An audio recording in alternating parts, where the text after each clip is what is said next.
আপনাদের সামনে বক্তব্য নিয়ে আসবেন ডিপ্লোমা প্রকৌশলী কল্যাণ ফাউন্ডেশনের কেন্দ্রীয় প্রতিনিধি রাজপথের লড়াকু সৈনিক জনাব ইসাহাক পিকু ভাই। আমি ইসাহাক পিকু ভাইকে তার মূল্যবান বক্তব্য দেওয়ার জন্য অনুরোধ জানাচ্ছি। বিসমিল্লাহির রহমানির রহিম। ডিপ্লোমা প্রকৌশলী কল্যাণ ফাউন্ডেশন কর্তৃক আয়োজিত আজকে এই পতাকা মিছিল উত্তর সংক্ষিপ্ত সমাবেশে উপস্থিত ডিপ্লোমা প্রকৌশলী কল্যাণ ফাউন্ডেশনের সম্মানিত কেন্দ্রীয় এবং স্থানীয় প্রতিনিধিবৃন্দ, উপস্থিত সাংবাদিক বন্ধুগণ, আইন শৃঙ্খলায় নিয়োজিত পুলিশ সদস্যগণ, ট্রাফিক এবং শৃঙ্খলায় নিয়োজিত প্রিয় ভলান্টিয়ার ভাইরা এবং আমার সম্মানভূমিষ্ঠ সংগ্রামী সাথী যুক্তগণ, সংগ্রামী ডিপ্লোমা প্রকৌশলী বন্ধুগণ, সকলকে আমার সালাম, আসসালামু আলাইকুম। সংগ্রামী সহযোদ্ধাগণ, আমরা দেখতে পাচ্ছি আমাদের জাতীয় নির্বাচন যতই গড়িয়ে আসছে, একটি চক্র ততই বাংলাদেশকে অস্থিতিশীল করার জন্য উঠে পড়ে লেগেছে। সংগ্রামী সহযোদ্ধাগণ, আমরা অন্তর্বর্তীকালীন সরকারকে উদাত্ত আহ্বান জানাতে চাই। আশ্বিন মাসে কুকুর যেমন পাগল হয়, নির্বাচন উপলক্ষে পাগল হয়ে যাওয়া এই গোষ্ঠীকে আইনের আওতায় নিয়ে আসা। সংগ্রামী সহযোদ্ধাগণ, যখন এই বৈষম্যের নাক পাশ কাটিয়ে একটি গণ অভ্যুত্থান উত্তর বাংলাদেশ উন্নয়ন এবং অগ্রগতির দিকে এগিয়ে যাচ্ছে, ঠিক তখনই বিএসসি ইঞ্জিনিয়ারিং শিক্ষার্থীদের একটি গ্রুপ তৃতীয় একটি শক্তির প্রলোভনে, তৃতীয় একটি শক্তির ষড়যন্ত্রে পা দিয়ে দেশকে অস্থিতিশীল করার মিশন হাতে নিয়েছে। যেই সমস্যা 2013 সালে মীমাংসা হয়েছে, যেটা 1994 মীমাংসা হয়েছে, যেটা 1978 মীমাংসা হয়েছে, তারা সেই মীমাংসিত ইস্যুকে সামনে এনে দেশকে অস্থিতিশীল করার পায় তারা চালাচ্ছে। সংগ্রামী সহযোদ্ধাগণ, আমরা দেখতে পাচ্ছি তারা একদিকে নিজেদেরকে দাবি করছে তারা দেশের সর্বোচ্চ মেধাবী, আরেকদিকে তারা মানুষকে বলছে বুয়েট কি বানান করতে পারবেন।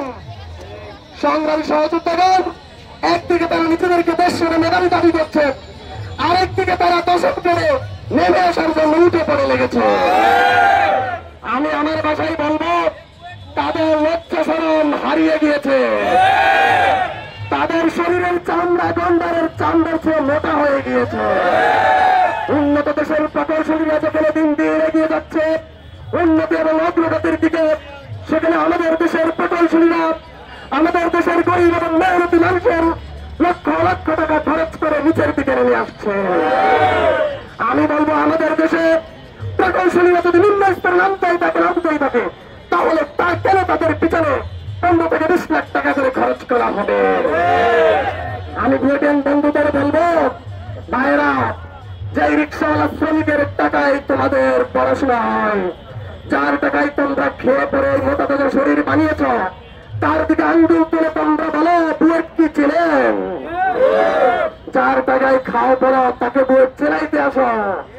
আমি তোমাদের একটি প্রশ্ন করতে চাই, এতই যদি ম্যাথ করো, এতই যদি অঙ্ক কষ্ট করে মেধাবী হও, যদি দেশের মেধাবী হও, তাহলে প্রতিটা প্রজেক্টে কেন তোমাদের না রেখে বিদেশ থেকে ইঞ্জিনিয়ার আনতে হয়? ইতিহাস থেকে একবার প্রমাণ দাও, যদি কেউ দেখাতে পারো বাংলাদেশে কোন একটি প্রজেক্টে কোন পশ্চিমকালে বিদেশ থেকে একজন ডিপ্লোমা ইঞ্জিনিয়ার আনতে হয়েছে, তাহলে নাকে খোঁজ দিয়ে চলে যাব। কিন্তু বাংলাদেশে এমন করে প্রজেক্ট হয়নি যেখানে বিদেশি ইঞ্জিনিয়ার প্রয়োজন হয় না। এই লজ্জা কার? বিএসসি ইঞ্জিনিয়ারদের লজ্জা কি আছে? হ্যাঁ, আমি তাদেরকে বলবো, লজ্জা টিকা নেন, লজ্জার দোষ নেন। আপনাদের বাবার বয়সী রিক্সাওয়ালা, কৃষক, শ্রমিক, তাদেরকে সম্মান করতে শিখুন। আপনারা যে বড় বড় ইউনিভার্সিটির বড়াই করেন, অহংকার করেন, সেই বড় বড় ইউনিভার্সিটি আপনাদের টাকা দিয়ে হয় না। আমি আপনাদেরকে বলবো, আপনারা দিবন্ত বরফ দেখেন নাই, বাসনার অংশ দেখেছেন। বাংলাদেশে ডিপ্লোমা প্রকৌশলী 1 লাখ 2 লাখ নয়, 40 লক্ষ ডিপ্লোমা প্রকৌশলীকে উত্তেজিত করবেন না, মাঠে নামতে বাধ্য করবেন না। আমরা মাঠে নামি না, আমরা ধরি না, কিন্তু ধরলে ছাড়ি না।